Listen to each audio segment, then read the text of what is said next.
రాణి deputy DMHO Narayankhed division మరియు Koteswararao sir SI గారు తర్వాత మా మెడికల్ ఆఫీసర్ చౌహాన్ గారితో కలిసి ఇక్కడ మొన్న 19వ తారీఖున ఒక 13 ఏళ్ల బాబు మృతి చెందాడు. ఇక్కడ ఆర్ఎంపీ ట్రీట్మెంట్ వలన చనిపోయాడని వార్తలు వచ్చాయి. సో యాక్చువల్గా వీళ్ళంతా కూడా ఎడ్యుకేటెడ్ కాదు. They should not treat the patients. అసలు క్లినిక్స్ కూడా నడపకూడదు. ఓన్లీ ఒకవేళ ఉన్నా కూడా క్వాలిఫికేషన్ ప్రాథమిక చికిత్స అని అనే పెట్టుకోవాలి. వీళ్ళకి అది కూడా లేదు. ఇప్పుడు మేము ఇక్కడికి వచ్చి చూస్తే ఏమీ చేస్తున్నట్టు లేకుండా చేశారు. బట్ వాళ్ళ పేరెంట్స్ వాళ్ళ స్టేట్మెంట్ ప్రకారం ఆ బాబుకి ఇంజెక్షన్ ఇచ్చిన తర్వాత, అంటే బుధవారం వరకు బాగానే ఉన్నాడు బాబు.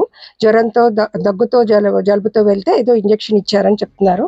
కానీ మాకు అవి రిపోర్ట్స్ ఏమి ఇంజెక్షన్ ఇచ్చారన్నది అయితే మాకు తెలియదు. కానీ ఇంజెక్షన్ ఇచ్చిన తర్వాత బాబు నడవలేకపోవడము, కాలు బాగా తిమ్మిరెక్కడము, తర్వాత శుక్రవారం రోజు చాలా ప్రమాద స్థితిలోకి వెళ్ళాడంట. వెళ్తే ఈ ఇద్దరు దగ్గరకు కూడా వాళ్ళు ట్రీట్మెంట్కి వెళ్ళారు.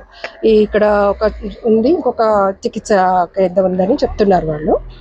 సో ఆ బాబుకు వికెట్ ఇచ్చిన తర్వాత వాళ్ళు ఇక్కడున్న ఆర్ఎంపీ ఎవరైతే ఉన్నారో ఆయన బీదర్కి తీసుకెళ్ళమని చెప్పారట. వాళ్ళు దారిలోనే అబ్బాయి మృతి చెందగా మళ్ళీ అక్కడ తీసుకెళ్లేటప్పటికి బీదర్ దగ్గర తీసుకెళ్తే వాళ్ళు డిక్లేర్ చేశారు డెత్ అని.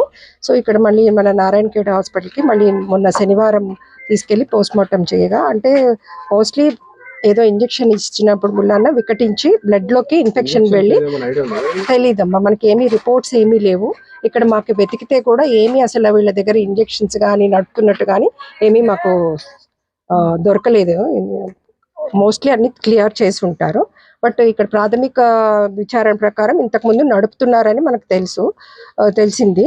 ఇప్పుడు కూడా చెప్తున్నారు, మొన్న బుధవారం కొంతమందికి ఇచ్చిన ఇంజెక్షన్స్ ఇచ్చిన వాళ్ళకు కూడా కొంచెం గడ్డలు కట్టాయని మన ఆశ కూడా చెప్తున్నారు.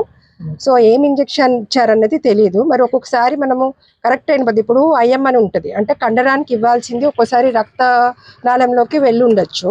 వెళ్తే అదేమవుతుందంటే బ్లడ్లోకి ఇన్ఫెక్షన్ అయి ఉండొచ్చు మనం అనుకుంటున్నాం. సో పోస్ట్ మార్టం రిపోర్ట్ దాన్ని బట్టి కూడా చూసుకొని మనము ఒక నిర్ధారణకి రావచ్చు. సో బ్లడ్లోకి ఇన్ఫెక్షన్ అయ్యి అబ్బాయి చనిపోయి ఉండొచ్చు అని మనం అనుకుంటున్నాం. అందుకే మేము ఇక్కడ చూసి, యాక్చువల్గా వీళ్ళు నడపకూడదు, ఎవరు కూడా మనకి డిగ్రీలు కానీ ఏమీ లేని వాళ్ళు నడపకూడదు. అంటే యూజువల్గా రూరల్లో మనకి తెలుసు కదా, ఇంజెక్షన్స్ కోసం వాటి కోసం వస్తుంటారు. వాళ్ళు ఇవ్వకూడదు అసలు. వాళ్ళు ఒకవేళ ఇచ్చినా కూడా, ఒకవేళ క్వాలిఫైడ్ కూడా లేకపోయినా ఆర్ఎంపీ అని టాబ్లెట్ వరకే ఇవ్వాలి, కానీ వాళ్ళు ఇంజెక్షన్ కానీ ఐవీ ఫ్లూయిడ్లు కానీ పెట్టకూడదు. ఇక్కడ ఐవీ ఫ్లూయిడ్ కూడా పెట్టినట్టు చెప్తున్నారు, కానీ మాకేమీ ఇక్కడ దొరకలేదు. అవునమ్మా, ఇక్కడ వచ్చి